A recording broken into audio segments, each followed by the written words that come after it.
Mes frères bien-aimés, comme vous le savez, la semaine que nous sommes en train de vivre est appelée Semaine Sainte. C'est dire que ne sont pas seulement saints les 3 jours que nous allons vivre, jeudi, vendredi et samedi saint. Toute la semaine, notre Seigneur Jésus-Christ nous fait comprendre que nous devons nous sanctifier. Et à travers la grâce qu'il nous donne, à travers sa Sainte Eucharistie, à travers aussi la charité que nous partageons entre nous, mais aussi à travers ces magnifiques textes que nous recevons de la Sainte Église, nous pouvons nous transformer en profondeur. Et ce qui est incroyable, mes frères, moi-même, je n'en reviens pas, c'est que le Saint-Esprit a décidé pour nous transformer, depuis 2 jours, de nous mettre en présence de Judas. C'est quand même incroyable. Hier, je vous l'ai dit, Judas nous était présenté tout simplement comme le traître, évidemment, pour qu'à notre tour, nous fassions bien attention et que nous trahissions pas le Christ en vivant bien autre chose que sa sagesse. D'où la nécessité pour nous, mes frères, en ces jours saints, de mettre beaucoup d'attention aux paroles de Jésus et à travers ces paroles, réellement de se dire que nous voulons vivre pleinement comme il nous le demande. Ce soir, nous découvrons la raison de la trahison. Et cette raison, mes frères, doit bousculer notre propre cœur et nos propres habitudes. Vous le savez, qui ne le sait, Judas aimait l'argent. Jésus lui-même le savait, c'est peut-être la raison pour laquelle il lui a confié la bourse de toute la communauté des apôtres. Parce qu'il s'est peut-être dit, bien en touchant cet argent, je vais exorciser peut-être un peu son grand désir. En touchant cet argent, il aura peut-être l'impression que cet argent lui appartient, mais ça n'a pas marché. Judas était assoiffé d'argent. Il faut faire attention, mes frères, à ce satané argent qui nous tient tous. Ne me dites pas que vous n'aimez pas l'argent. Nous pensons que l'argent nous donne un peu de liberté.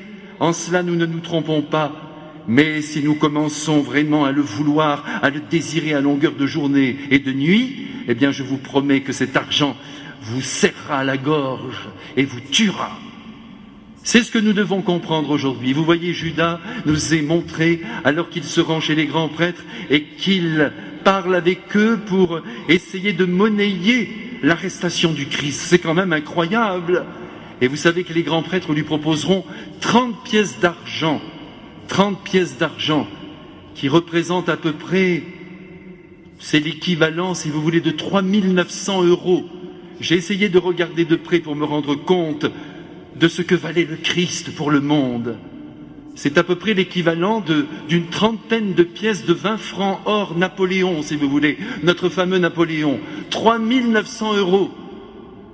Judas a empoché cette somme ridicule au fond, et il a vendu le maître du monde.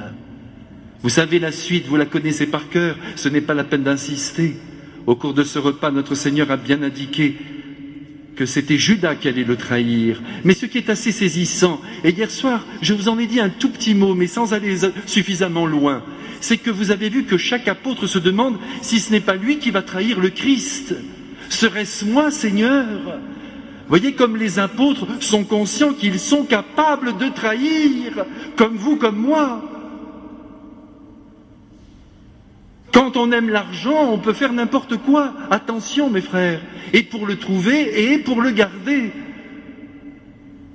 Ce qui est tout à fait étonnant, c'est que Judas lui-même pose cette question également. Serait-ce moi ? Et ce n'est pas pour tromper les apôtres. Tout cela me laisse penser que le grand instigateur de toute cette affaire, c'est Satan. Et il se peut même que d'une certaine façon, Judas ait été aveuglé par la présence démoniaque qui est entrée dans son être. Car vous le savez, le démon est entré au cours du repas dans son cœur, au moment même où il a accepté la bouchée que Jésus lui tendait et qu'il a laissé croire que c'était l'ami du Christ, et il le trompait tout en acceptant ce geste si fort sur le plan symbolique. Serait-ce moi? Peut-être que Judas en doute encore, mais il est conduit par Satan, et Satan lui fera vivre le pire, puisque ensuite, vous le savez, nous ne connaissons pas tout à fait les circonstances de la mort de Judas, mais c'est atroce. Si l'on suit l'évangéliste Saint Matthieu, il s'est pendu après avoir rapporté à ses commanditaires ces 30 pièces d'argent dont il n'a pas profité. Et si l'on en croit les Actes des Apôtres au chapitre 1er, c'est Saint Pierre qui le dit. Et moi, je suis porté à croire que Saint Pierre, là, nous donne la vraie raison. Il nous dit que cet homme a acheté un champ. Ça paraît assez logique, il a quand même voulu profiter de cet argent. Et c'est dans ce champ qu'il est tombé, peut-être même s'est-il pendu, vous voyez, il faut toujours viser à une harmonisation des textes, mais en tombant, son ventre s'est ouvert, ses entrailles ont éclaté. Parce que mes frères, à force de vouloir engloutir l'argent, de vouloir vivre pour soi, eh bien le ventre éclate et on voit toute l'horreur que contient le ventre d'un homme. Mes frères, c'est bien que je vous dise cela et c'est bien que je l'entende moi aussi à la veille des 3 grands jours saints. Il y a de l'argent au milieu de la mort de notre Seigneur. Faisons attention. Ne soyons pas attachés aux biens de la terre, mes frères bien-aimés. Donc de temps en temps, il faut que nous fassions quelques exercices de générosité. C'est le moment, mes frères, donnez, lâchez, allez, quelques euros par-ci, quelques euros par-là.